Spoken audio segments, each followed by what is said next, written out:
Video recordings of this podcast can be found on raisingequity.org and Raising Equity on YouTube. Welcome to Raising Equity. Hopefully you've been following our series, Podcasting Amidst the Pandemic, where we attempt to talk to people who are coming from different perspectives about how they're navigating and understanding the COVID-19 pandemic.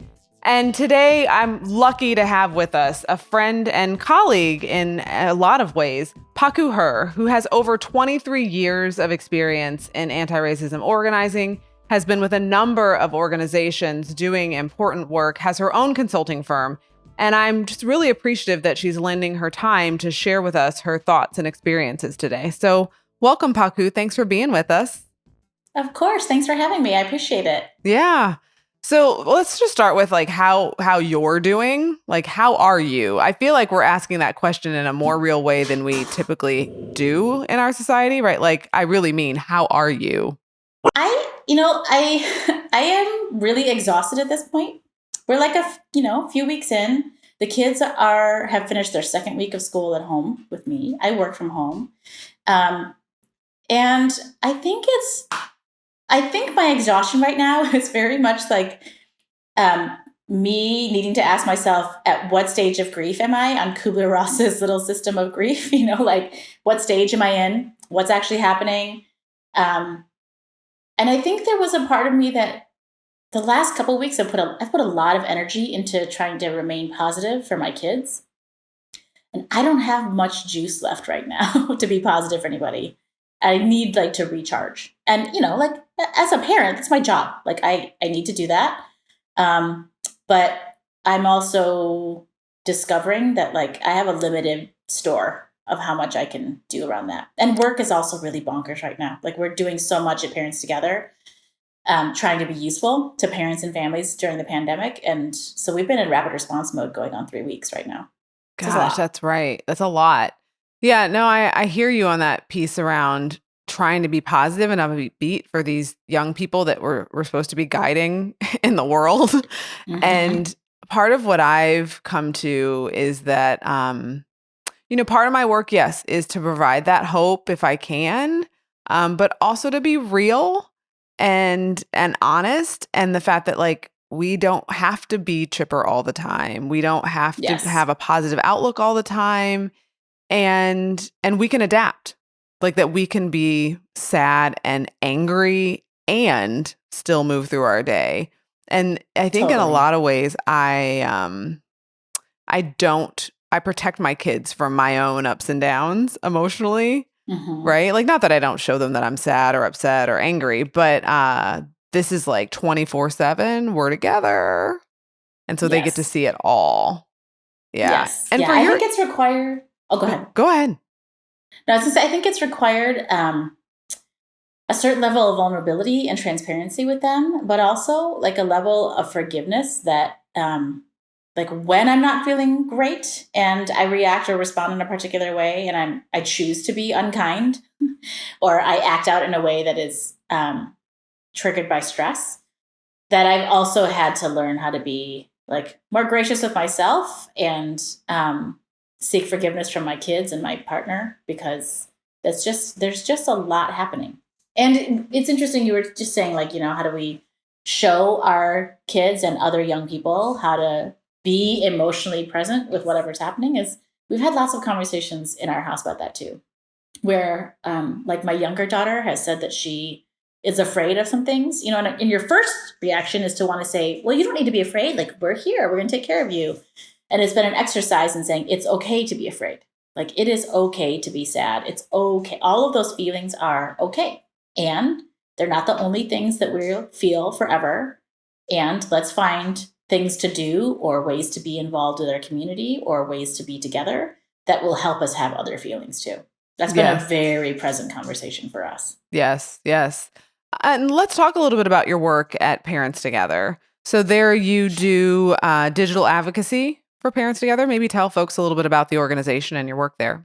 Yeah, so we are an organization that's still relatively new. I think we imagine ourselves still in startup mode, a few years old. And we function with what we like to call a functional organizing model, which is could we bring people in because we offer them something And in this respect, it's digital tools for family engagement. Things like, sign up for like daily questions that we'll send you to engage with your kids. Or if you speak Spanish at home, we'll send you stuff from our bilingual kids program to help you talk to your kids and speak Spanish and support and nurture Spanish language development and secondary language development.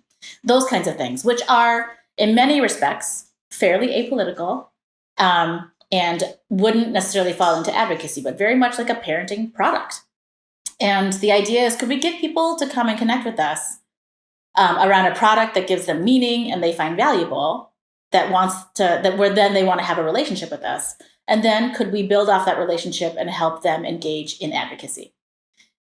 So that's, it's an interesting way of doing work, which is very different than like the far left leaning progressive campaign driven work that I've done in the past. But it is very much a culture shifting, space opening kind of approach to see if we could get people to take action. And so we sort of have like two portions of the organization. I work on the advocacy side, although the whole team obviously is in sync.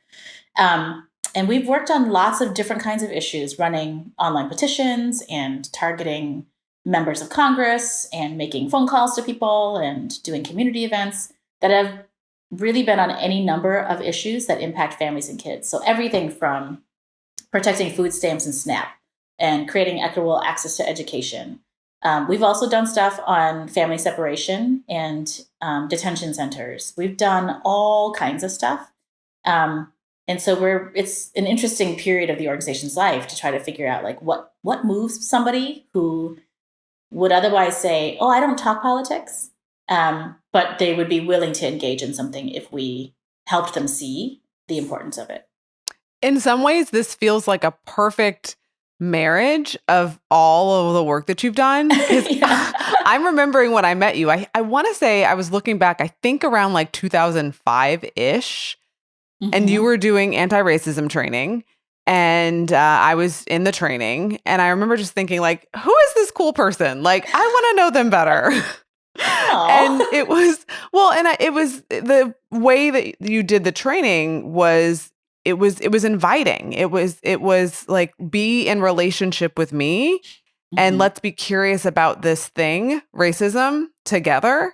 And I think about like, I've had a lot of people shape how I do what I do. And my first teacher being, I think probably in college, maybe even before, but professor in like 98, 99, Beverly Tatum, why are all the Black kids sitting together in the cafeteria? Like watching her teach her course was life-changing for me and framed how I do what I do. And your training was similar. Like it really was. Like Thank you. I'm so pleased to hear that. Oh yeah. Like just the way that you do what you do. And so the reason it feels like a perfect marriage of all you do is it's like your way of training is to invite people into relationship. And then it's totally true. Yeah. Yeah. Once we're in relationship, do you want to move with me? Do you want to be curious with me? Maybe you care about this issue. And that to me is so beautiful. And as I didn't know what organizing was when you trained me then, but like to me, you are the consummate organizer. Oh, thanks. Yeah. It's really interesting because I spent a lot of years of my life being a holier than thou organizer, which was like, let me just tell everybody what they don't understand. Let me prove to everybody how wrong they are, right? Which clearly is not a good strategy. People aren't inspired to change or to engage in something because you tell them how wrong they are. And I think about it all the time because my older daughter does a particular sport where I would say the demographic of the people who engage in that are very different than me and my family. We're fairly far left on the political spectrum. And this sport is not quite like that. And so one of the things I realized is like, as I became friends with other parents whose children did the sport with my child and who are very different, who like, unless we were doing like, if not for the sport, we would never have been in a relationship, probably 99% sure. I discovered though that like there were parents and moms and dads and caretakers and grandparents who were deeply invested in wanting to have a relationship. And it gave me a whole different perspective in how I organize. Like there was this group of moms who like became friends, and we started this Facebook group, and very like most of them very conservative, and a lot of stuff started happening around gun violence and school, like when things were really hitting a peak several years ago. And there were a lot of moms who were like Second Amendment moms in that group. And we started having some conversations, and I started thinking, well, we're in a relationship. It's like, I don't like, we can have conversations about what it means to regulate gun ownership. That, you know, doesn't mean that you can't go hunting or you can't do what you want to do. And it was over a period of time. It was probably about 2 years of sort of back and forth, occasional conversation where we would give each other different perspectives. What was really interesting at the end of sort of this 2 year period, 2 of the super conservative gun owning moms of the 4 they're now members of Moms Demand Action, which I was like, that's real life organizing. Like yes. That is it. And what you said about like very deep relationship, it's like, I think for anybody who wants to be doing something meaningful in the world, it's like, it's looking for deep, meaningful relationships and opportunities to talk to people and engage with people and really invite people to think about something differently in all the places that you can. So sometimes that happens at a protest, and sometimes that happens at a community meeting, but sometimes it happens in a Facebook group of just 3 moms that you're in relationship with, and they trust you because you're like the only liberal friend that they have, and nobody's ever going to say this to you but them, or to say this to them but you. Like, so it's just really, it's been interesting to see the sort of crossover in my personal life and what I am learning from people who have chosen also to be in relationship with me. Yeah, relationship is key. And I've wondered that as I've watched the journey from afar. I'm like, I wonder what those conversations are like. There were some challenging conversations around Trayvon Martin and Michael Brown, you know, and they were hard. They made it hard to show up in the same space together. And several years later, many of us are still friends and still talking and still like recognizing that we are very different. And it's possible to disagree incredibly on some things and still show up because our kids love each other. Like, we don't have to be friends, but our kids love each other. Yeah, that's hard. Because I remember when Trayvon Martin happened, I left a gym. The environment was so toxic at this gym, I felt like I couldn't stay. I felt like I don't have any relationship that's keeping me here. Like, I don't have to stay for this. And so it makes me think about like, so this pandemic has put us all under pressure, and thinking about like, what are the invitations here for like deeper community? Mm-hmm. Where am I in community? Where do I need to make sure, like with all the mutual aid that's popping up, like we're seeing the fruits of our labor in terms of relationship, I think, coming to fruition, and then also the gaps where it is not there and needs to be. Yeah. Where do you see some of those invitations around community need for, or, you know, the result of? Yeah. So when I think first in a sort of macro way around a micro way around my family, you know, we have, my younger daughter especially, we have made some choices around how to be in community with our friends from afar. So we have cooked for people, we have baked for people, and we've dropped things off to let people know that we care about them. We're calling people. My kids, we're working very hard to make sure that they're having video chats with their friends. And my older daughter is like doing daily workouts with her BMX friends who live all over the country. And they're doing those kinds of things to maintain a sense of community. What I think has been interesting at the same time is that while there's the desire to maintain connection and community, I'm also very clear that we can do that as a luxury, right? Like, because I'm not worried. I'm not like freaking out about how I'm going to feed my kids right now. I'm not freaking out about the fact that I don't have a job or that I don't have transportation to go pick up the kids' school packets once a week or every 2 weeks, or that I can't get to the grocery store, or that the formula that I need for a baby is no longer available on the shelves. Like all of those things, I don't have as stressors in my life.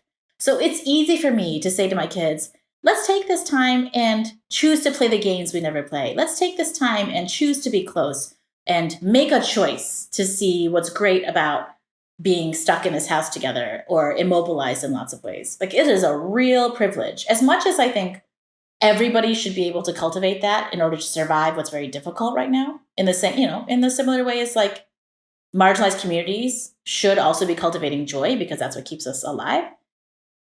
I cannot pretend like my ability to do it this way is not also deeply rooted in my class privilege, my income privilege.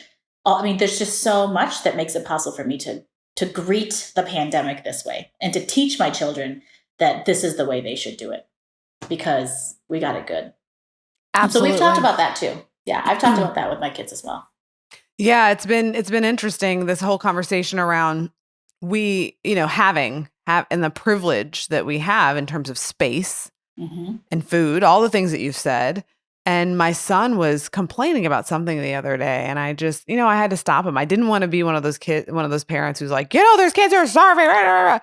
But I said, I really want you to think about how ungrateful you sound right now. Because you're complaining about the meal that I cooked, right? Like, I invite you to cook dinner tomorrow night, right? But I also want you to remember that, like, we are wanting for very little right now. Yeah. Like, that is a luxury because there are so many people in our community that are lacking, that don't have access to what they need, like you said, to meet this pandemic in a way that allows you to like to be stress-free. And I mean, no one's really stress-free because we're in the middle of a pandemic, but like those daily immediate stressors that wear on you, and it exacerbates the disparities that existed before the pandemic. Absolutely. And things we've talked about before the pandemic. So that, that helps that we've had these conversations before. But I was like, not now. No, I need you to see this and be grateful. Totally. It's a hard conversation. It's been an interesting balance because, my husband and I are constantly trying to talk to our kids about the sheer amount of privilege they have to do the sports they do and to travel the way they do and to have the toys that they have and to have like more than one bike, like my kid has like 4 bikes and all of this stuff. So it's been interesting during the pandemic because I have chosen to share with the kids and my husband some of the conversations I'm having with our members at Parents Together. We've done a couple surveys to like really try to learn how families are suffering, what's happening around their income. It's now past April 1st and like 60% of people could not pay their rent. Like, having these conversations, and I've chosen to share some of them with my family to say, listen, let me tell you about this mom I talked to today who has to let her baby wear only 2 diapers a day because she can't afford diapers and when she goes, well, oftentimes the diapers are gone. Or parents who are not eating any dinner because they won't have enough food for their kids. Or people who are paying their rent, but they've had their heat turned off or their gas turned off. So they're boiling water literally on a grill so that they can bathe. And, so let's just be really real about what's happening because the majority of the country is actually experiencing that, not what we are experiencing. And it's, I think that's always the challenging piece when there's an important conversation about equity and inequity to have with children, especially right now when the children are also stressed, to try to figure out like how much do we say so they learn what's real?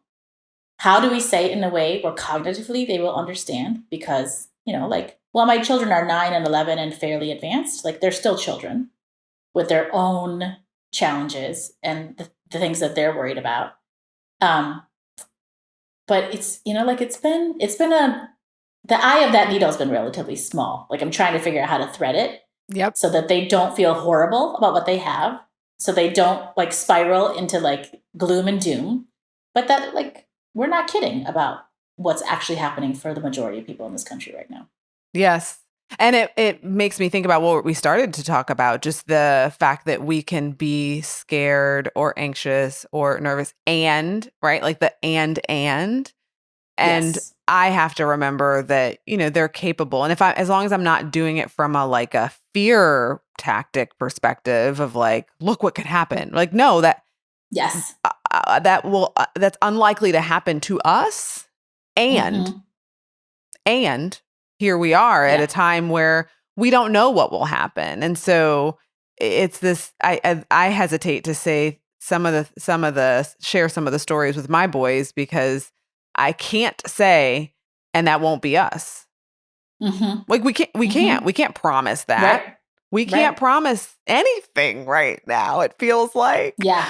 And that feels scary. So I go back to what we were talking about in terms of like my reminding myself that we can have multiple feelings at a time. And that, yes, I have to sometimes be vulnerable and come to my kids in this conversation not knowing it all. Yeah. And not being able to answer all questions, but wanting to share in a spirit of having them understand what's real. But totally. I don't need to lace it with my own anxiety and fear and angst about being a parent that can't promise anything right now. Yeah. Ooh, it's a lot. It is. It is a lot. It is a lot. And then I think you add like the layer of race to it. Like that's where I was going. Yes. Like I just think, so like at work, we're talking about this, and how do we talk about the way that different racialized communities are experiencing the pandemic? We've been talking about like in Black communities where people have historically not trusted and not had access to medicine and care, now needing it the most. We've talked about a lot of migrant and immigrant communities that are trapped in detention centers, which are like, they're just sitting ducks waiting to all get sick. We've talked about Asian Americans and what's happening to Asian Americans, because everybody thinks that, first of all Asian Americans are Chinese, and somehow this is, the president's rhetoric is making it like there's so much to process that, so when I said I hit a wall, I'm just really tired. Like I'm trying to process it all myself. And then I have 2 young people in my house who are asking questions about it too. It's a lot. It's just so much to carry, but like, it's not like we can set it down. You can't set it down just because you're tired. Right. But we can acknowledge that we're tired as we try to carry that load. I was going to go there. So it's great that you made that transition, like to ask, as someone who does this work in anti-racism space, right? Like, and being Asian American, how has COVID landed on you and your family and the community? I mean, I know that Sinophobia is a thing. Yes. And so if you could just share a little bit about your experience. Of course. Yeah. So we actually had a totally xenophobic anti-Asian experience actually way at the beginning before like we went into pandemic mode, when people started talking about COVID-19 and everybody was worried about coronavirus. And just for people who don't know, my kids are mixed race. My husband is white. And I think that they're Asian presenting. They're mixed race, but they're also sometimes racially ambiguous, so people don't always know. Sometimes people think they're Latino. But we were out at a shoe store, and they were with me, and we were all coughing because we'd had, like a lot of people throughout the winter, we'd had several bouts of the flu.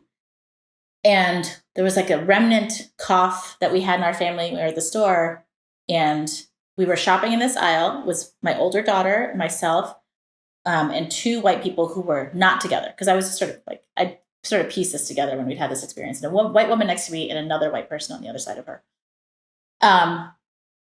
And my daughter was coughing, and she was like, she was joking. And she was like, coronavirus. And first of all, I was like, oh God, just, you don't say that in public, because people are just freaking out already.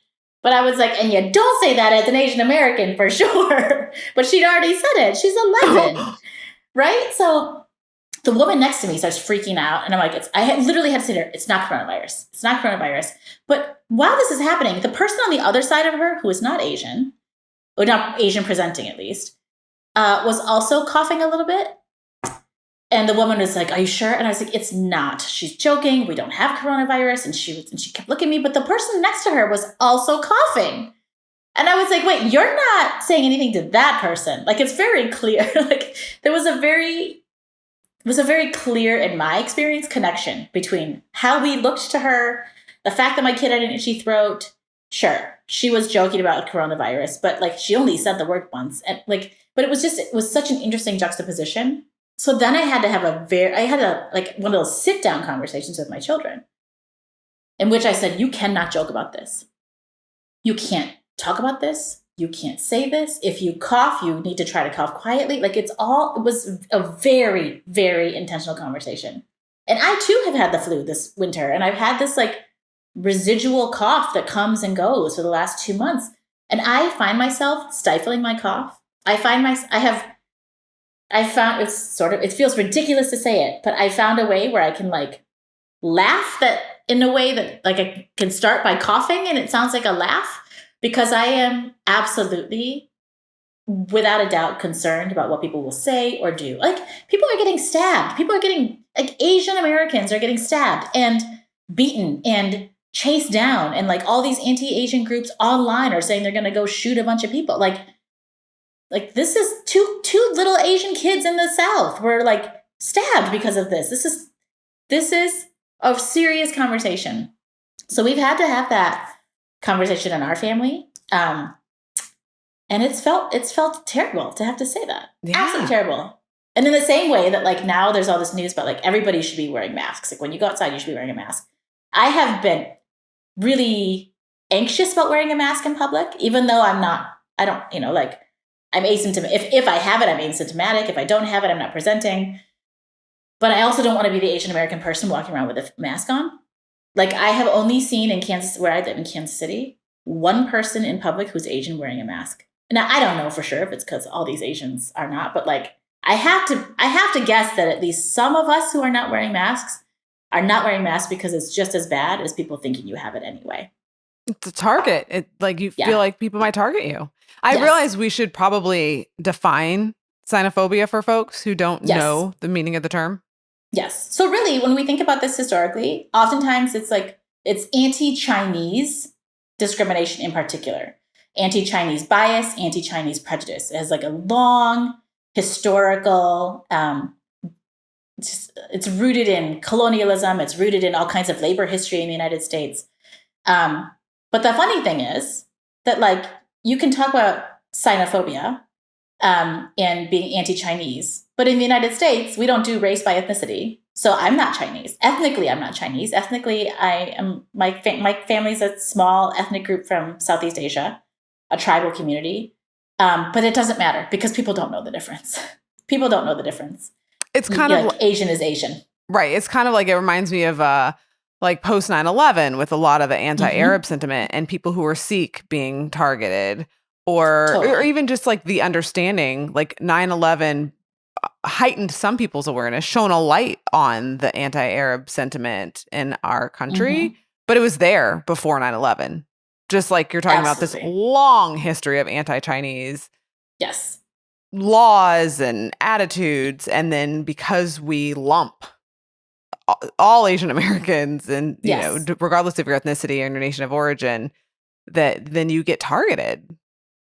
Absolutely. Absolutely. And I think, you know, there are plenty of people I know who would say I'm unnecessarily politicizing something by saying that like the president's anti-Chinese rhetoric is what's like, you know, because people would say, well, I can think of my friends who would say, people that I know who would say, well, the president can say all kinds of things, but, you know, he's not responsible for what people say or do.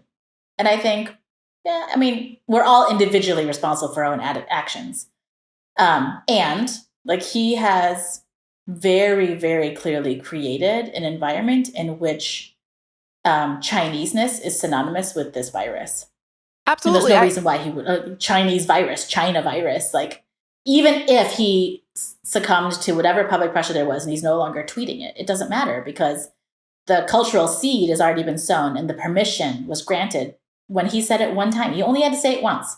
For anybody who was ready to be xenophobic themselves or anti-Asian or nationalist themselves to feel like now they have permission to do it.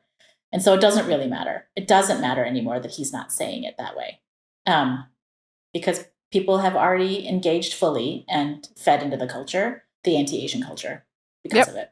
They already have permission. He's given them the green light. So he can say it and then back off and say, exactly. And I do feel like there's responsibility there as leaders.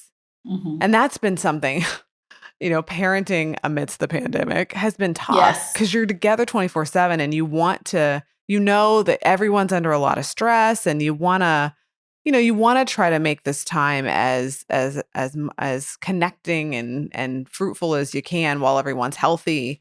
And yet they still have to be guided. So we had an incident where one of our kids was not being accountable for what they said that they would do, and then wasn't being fully truthful about what they said, about what they did.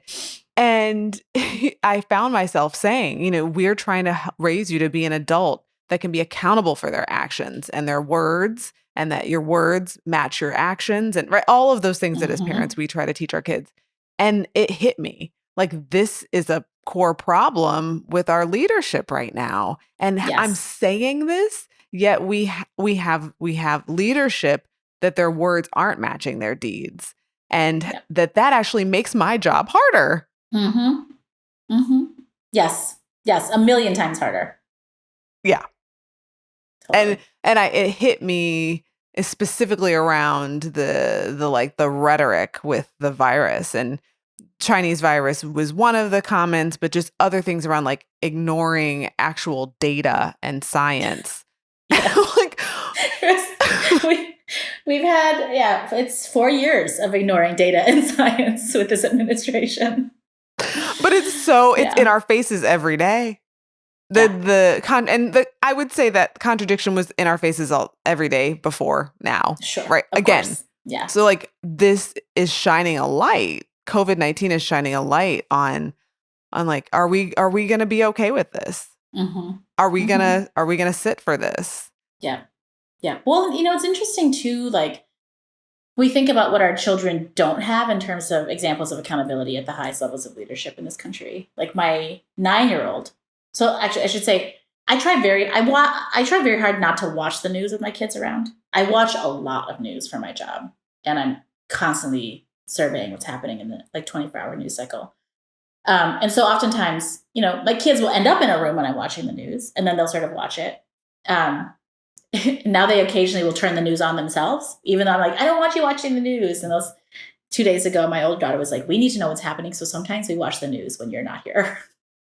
And I was like, oh my God, when I was 11, I was like, definitely not watching the news. But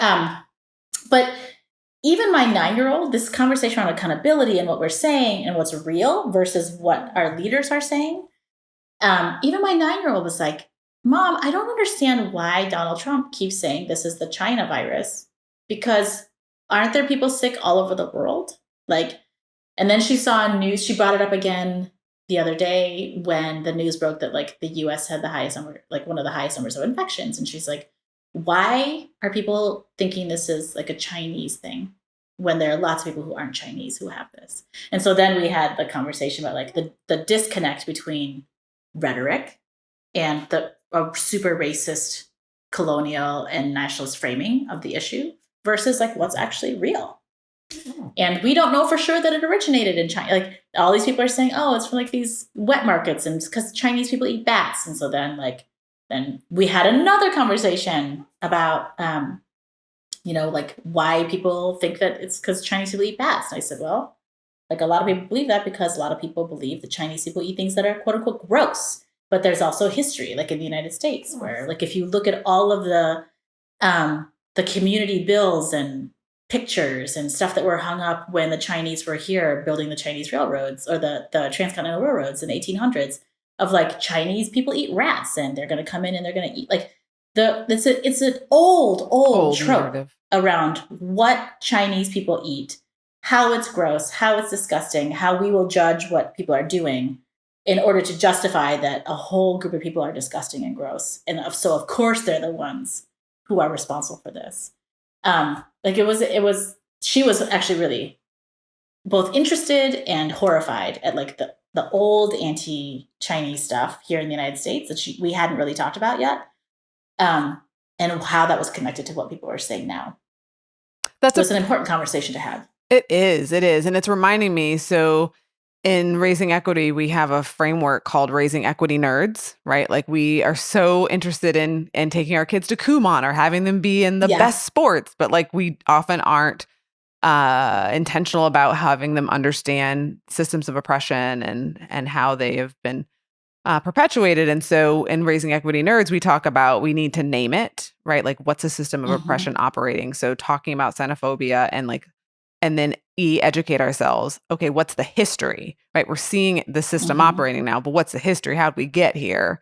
And then reframe it from it being like an individual thing of like right now, this person who's thinking I'm coughing and has coronavirus to like understanding, oh, this is a long history. It's a systemic problem, not just an individual problem. Totally. And then dreaming up solutions. Like what would it look like for us to have a more equitable understanding of disease, of, in public health, and then S, start to act. Like what's the next smallest step that you can take in your sphere of influence to interrupt the system of oppression?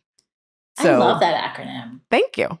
So, but what you're doing is you're raising equity nerds, right? Like you're thinking about how to put what's happening right now in larger context. And I actually think that helps kids have agency and to understand, like, especially if they are a target. And in a sense, your daughter was with that microaggression, although it wasn't very micro, with the discrimination that happened.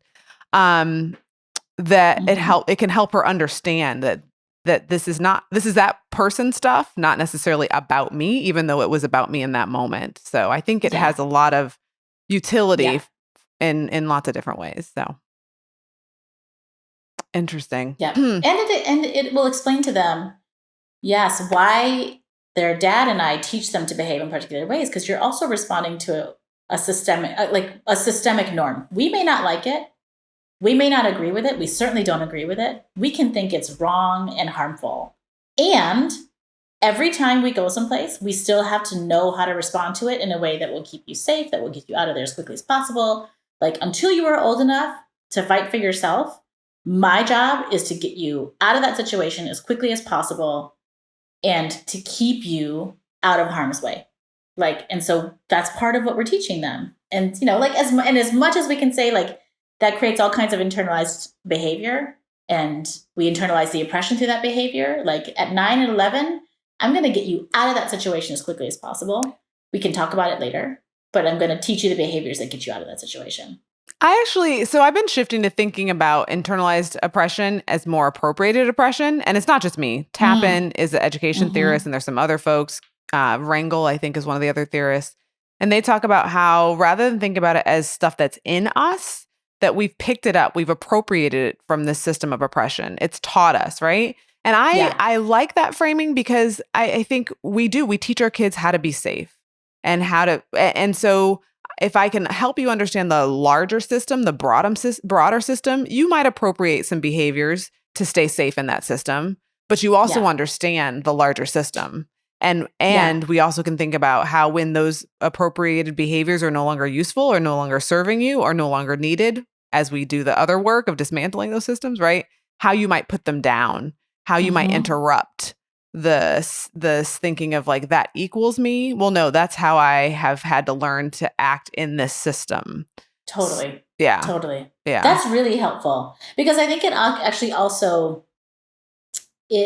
what you just discussed or just explained makes so much sense to me because part of what any good survival tool teaches you is that it's usable in certain places and not usable in other places. And in fact, using that survival tool in some other place of your life could actually harm you even more.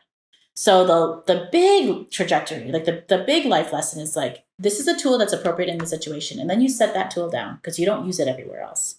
And it won't serve you well in another place. Like I was doing some mindfulness work with somebody who said, at some point you may learn that you need a life raft. And so you use the life raft because it keeps you alive. But there will come a time when you don't need the life raft. But if you think you still need it, you're just hauling a life raft around with you everywhere.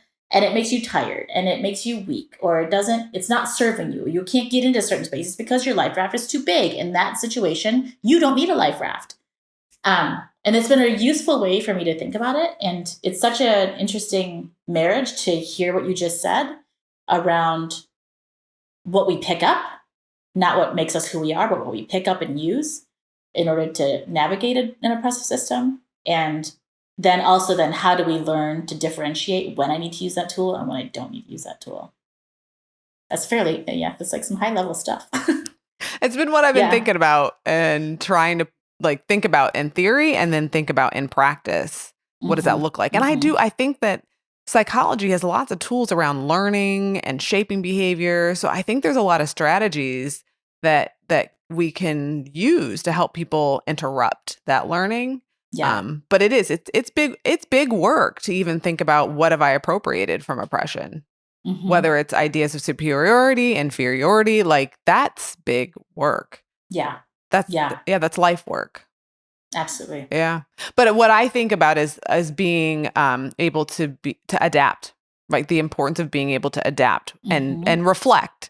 So when do I need this? When don't I? And how can I adapt and not be rigid and say, but I needed this over here. Yeah. And in a related, but kind of like a little bit of a turn, I wanted to hear your thoughts about this way in which we've had to adapt and shift online, because you've been living so much of your life online, like not in terms of even like how you work, but like the work you do, right? I mean, you've been doing like digital strategy work before it was a thing. Yeah. And so how's that been? It's been really, it's been fascinating to see. So there were a couple of things I've just been mulling over around digital literacy and like a couple of things, digital literacy, digital hygiene, and also just like digital access. So what's been fascinating to me is that like there are so many people who've been forced into going digital now who have no idea how to navigate the space. So they don't have infrastructure, they don't have systems, they don't even know how to talk to each other over video. They don't know how to use Zoom. They don't know how to use iChat. They don't know how to use any of even the basic tools that would help people be efficient, effective, productive. And like it's also fascinating for me to think about how many people don't know how to use those tools and haven't had to learn, despite how digital we really are. Like in our everyday lives, we are highly digital, but people are not necessarily digitally literate. So that's been fascinating to see, especially as there have been like grassroots groups and nonprofit groups and small organizations that now have no idea what to do and just need basic support around like, how do you have an effective teleconference? Right. Like, how do you actually use Google Docs? Like, how do you do this? How do you do it so it's not just like a giant pile of messy documents in somebody's drive? Like those kinds of things have been really interesting. The second thing, before we leave that though, that's something that I have seen as a professor. Like I have colleagues who have just taken their class and done them on Zoom. And it's like, who wants to sit for 3 hours on a Zoom class? No one. No one does. No one does. Adapt. Please. Like, how do we make this? And so it's been interesting to me. And, we didn't have much time, so I'm not claiming to do this well, but like, I feel pretty adept at using things like Zoom and Google Docs and just other tools. And so I actually found a website, Perusal, that will take your textbook. And so then like we can annotate the textbook together and have a conversation with each other in the textbook. And I'm sure there are other frameworks that do that, platforms that do that too. But to me, I'm like, oh, this is a way to do some of our conversation and our discussion asynchronous so that we don't have to, because it's a graduate seminar. So a lot of it is thinking and talking and asking questions and pulling theories in. It's like, we don't have to sit and do that for 3 hours. We can do some of that when we read these texts. Yes. Which is also proof that 3-hour class or 2-hour meeting never needed to be that long to begin with. Like, this is just proof that we could, in fact, if we were not digital anymore, like that we don't have to put that much time. We could be much more effective in less time. Yeah. But then also so that's fascinating. It is fascinating. But also on the literacy piece, what are your thoughts around? I've heard some people talk about, there's been this move to Zoom, but then there are like all these problems with Zoom and its privacy and there's major security problems with Zoom. Right. Yeah. Yeah. And I think like I was just reading, I don't know, but a CNET, or I was reading an article about Zoom, like very quickly trying to close up the holes there around security. Because for people who don't know, like there have been people who've been on conferences and calling into a video conference on Zoom, and then it gets hacked and somebody starts drawing like explicit pictures or like sharing things or getting into the chats and disrupting, which actually is something that happened last weekend. I was on a big Zoom call with a bunch of people across the country talking about xenophobia and anti-Asian racism right now.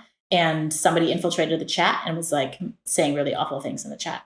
So that is a real thing, which actually is also then connected to like digital hygiene, where people don't actually know how to be secure. So people are in this place where they're forced to use digital tools because of the pandemic right now. And then at the same time, they don't know how to keep the net tight. They don't know how to run security. They don't know how to do two-factor authentication. They don't know how to do the things that keep you safe. Not just from other people coming and seeing what you're doing, but like taking your stuff, like invading your space, invading your files, invading your personal and private information. Like this is, I think the next couple of months are going to be prime for people to be taken advantage of online. And I wonder, so that's been really like sort of forefront of my mind, is trying to help people think about hygiene and safety. Yeah, no, that is a concept I hadn't thought about, but makes total sense. And I wonder if there are opportunities like with the whole Zoom thing. I remember hearing something about it, but didn't really know. And so that's where our institution went. And I've had an account and I thought, oh gosh, I need to get serious about this. And then I thought, well, maybe I need to connect with folks who are putting pressure on Zoom to fix the problem, because this could be an opportunity to, okay, a lot of us are using this now, change this, fix this. Right. But then there's so much that I don't know. Like, I don't know what I don't know. And so this idea of digital hygiene is an important one, because you don't want people to be taken advantage of. And like, I think about, my mom who's not, this isn't native for her. Like she did not grow up using all of these tools and strategies. And I sent her something using Facebook Messenger, which has its own set of problems, but that's how we talk sometimes. And she asked me for it, and she's like, I checked my texts and I checked my emails, and I was like, yeah, Mom, it's a totally different tool, like different thread. Like, she's gonna ask you to fax her something. Can you just fax that to me? Oh, but it's so it is. Yes. It's like people who haven't been forced to be digital and live in these spaces are having to be quick studies. And there's some totally. I have a project I'm working on where we're using Slack. And I've used it at conferences and I've used it for a project, but I'm not adept at really using it to work. And so I'm having to figure out, okay, how do I work using Slack, not just be at a conference?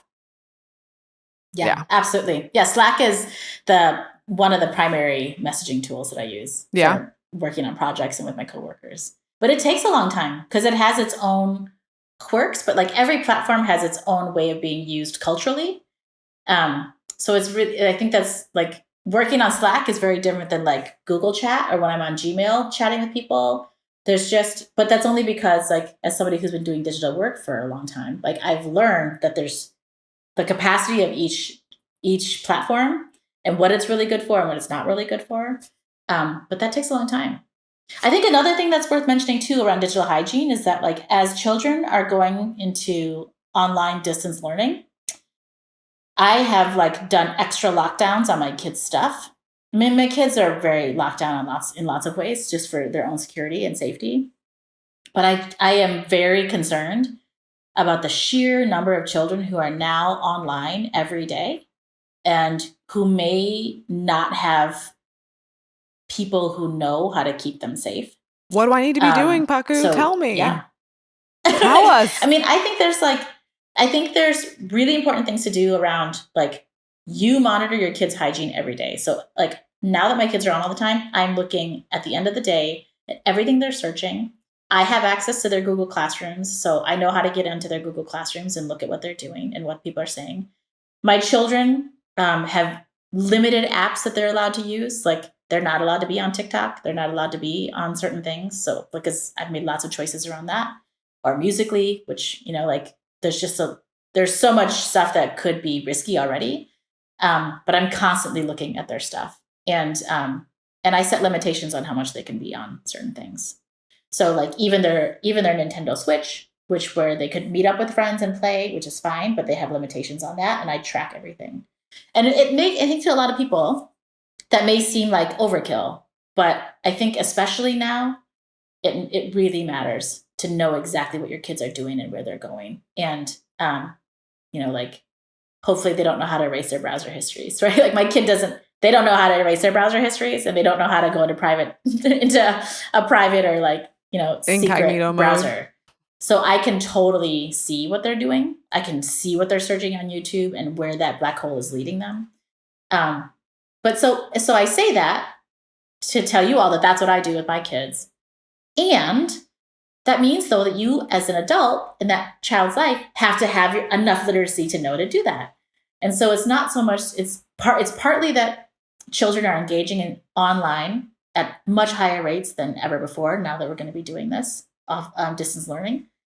But this is what also the gaping hole is, that most adults caring for young people who are now doing that don't know enough to track that, to also look at their children's safety, because they don't know enough to track their own safety.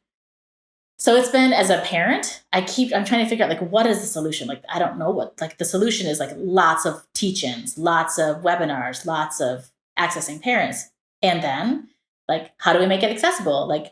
For parents who, this is what we started at the very beginning, who have the luxury and the privilege and the spaciousness to do that, when there are parents who are I don't care what my kid is doing online because we don't have food. So I don't really give a crap what they're doing online.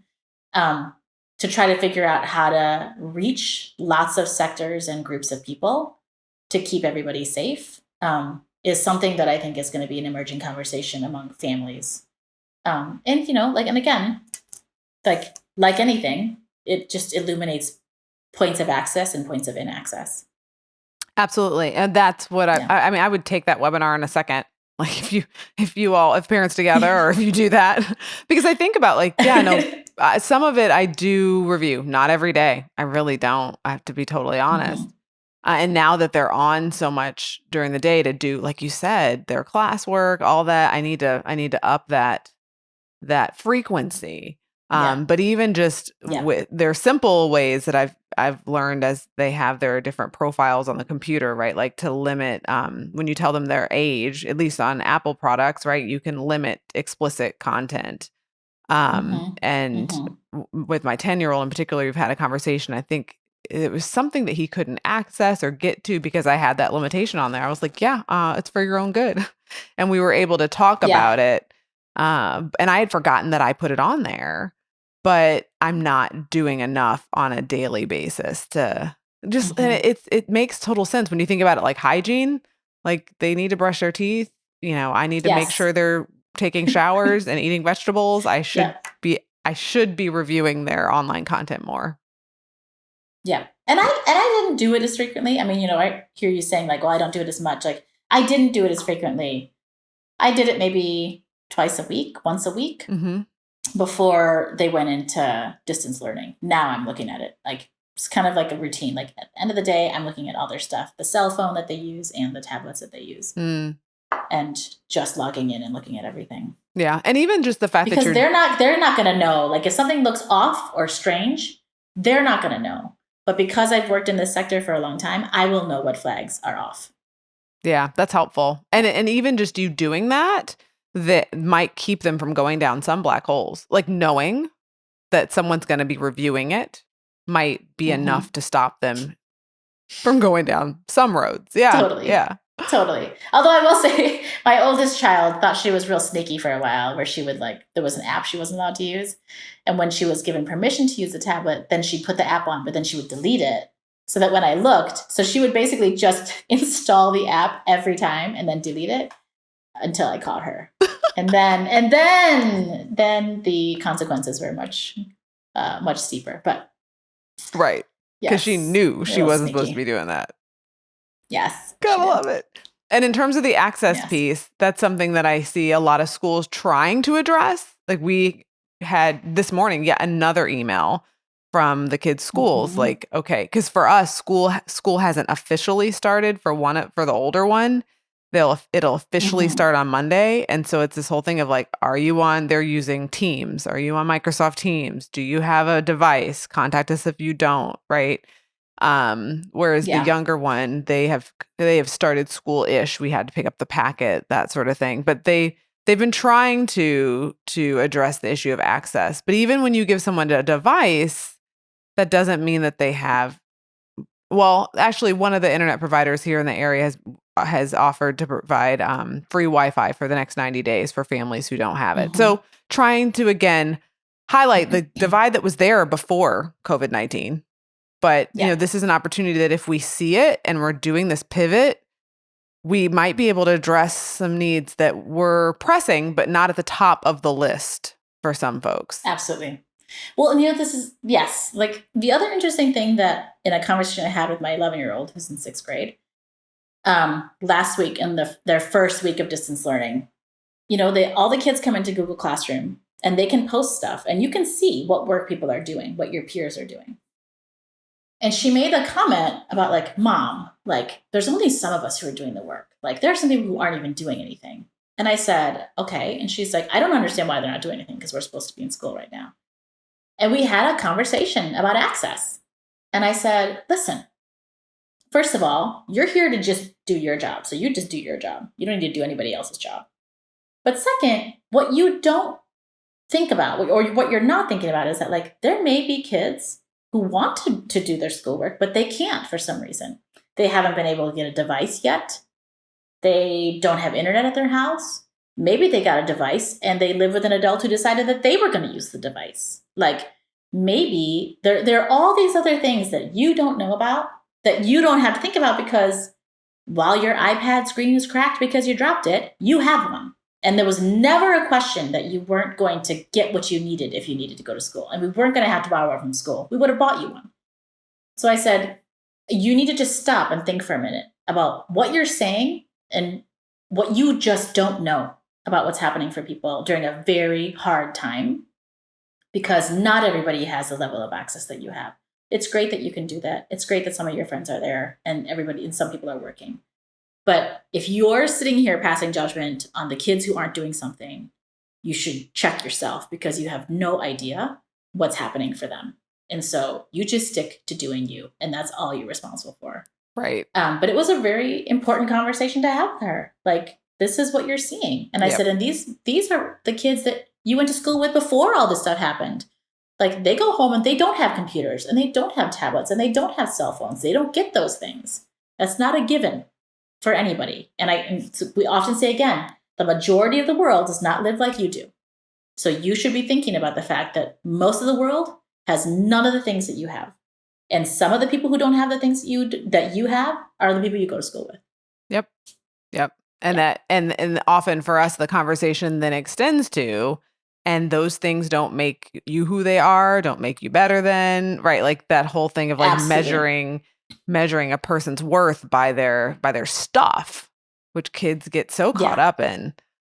These are such layered conversations. Well, and a related fascinating thing around access that I don't know how schools are dealing it, if they're dealing with it, probably not, because teachers are so taxed right now and administrations are so taxed right now, is in digital learning spaces where there are children who, because of lack of access, cannot show up to class.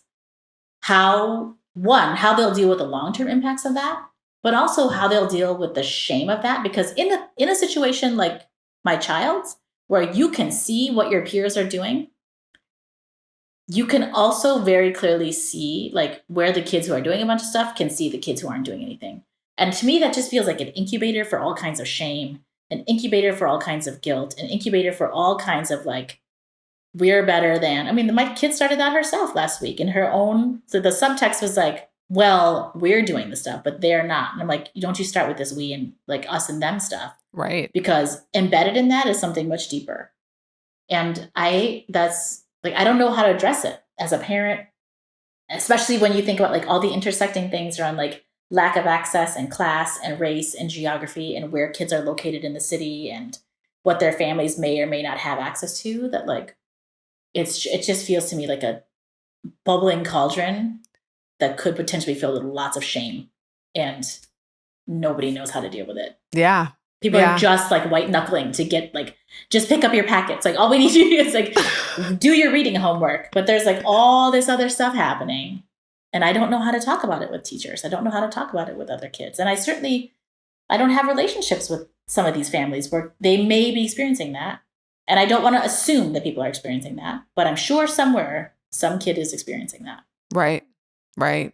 Yeah. Our school is attempting to survey, and they've done enough. So it has an anti-racist, anti-bias frame, the way the school attempts to operate. And so, they admit that we have this framework, but that doesn't mean we're perfect. And so they try to be in relationship with families enough to know what people need. But what you just said made me think about how even if we're able to go back to school in August, that we're still going to be dealing with the remnants of now. And like you said, whether it's the shame or just even it's that somebody wasn't able to learn at grade level, or right, like there's just so many factors that, yeah, like you said, we're white knuckling to get through this school year, but where are we going to be in the fall? One of my kids' school talked about how we're going to tackle new learning, like that we will be learning new things, because there was this whole conversation around like, so do we just, kind of stop the new learning and just kind of write it out? And the principal was saying, no, we need you, if you're in algebra, whatever, we need you to be ready for the next class in the fall. Because if we don't get you ready, this is going to have all sorts of ramifications. And so that, to me, it's the school is going to be holding more of the burden around these disparities than it ever has. Yeah. Oh, so I think continuing to name it and shining a light on it is going to be essential, and holding the schools accountable, but also being in partnership. Like, I don't like that language of like, oh, it's the school's responsibility, but like, how do we make sure that that doesn't get lost, and that we don't blame the kids for not being where they need to be because of a lack of access? Totally. That's a lot. It is. Yeah, my kids were like, they asked, like, Mom, after we had this conversation about like access and what some kids will be able to do and what some kids won't be able to do during this period, they said, do you think that they're going to hold kids back? And my 9-year-old connected the dots enough to be like, if they hold kids back, will it be all the poor kids? And I was like, that's the question to ask. Like, the kids who are experiencing a lack of access. Is this what we're really going to do? We don't know. I don't know. And I hope that enough of us are asking that question that they wouldn't dare. That, right, like in the past, things like that have happened. I mean, and let's be real. That's the poor kids, the Black and brown kids. That's who gets funneled into special education.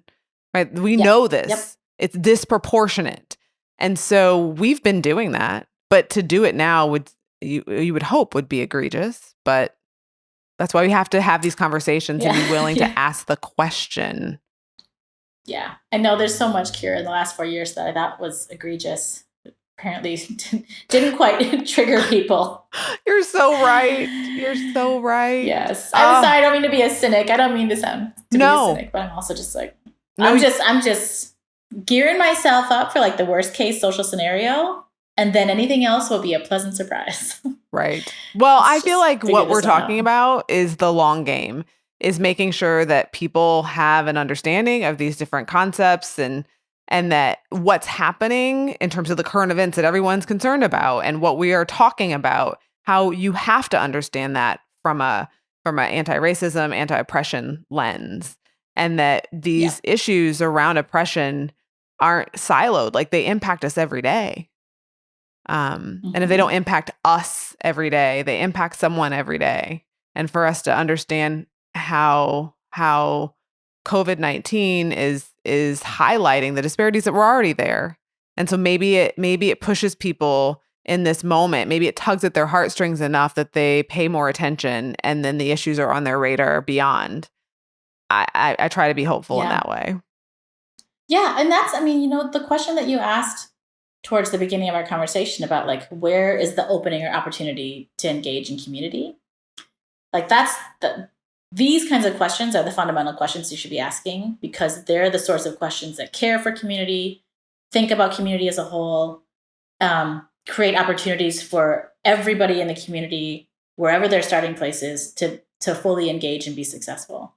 So when we think about, education or the ways in which we see lack of access just being exacerbated by what we're experiencing now with the pandemic, to me, the opportunity for community is to be like, I don't have to be somebody who is experiencing or having the harshest experience right now to care about the people in my community, to leverage my power and access in such a way that it produces something better for other folks.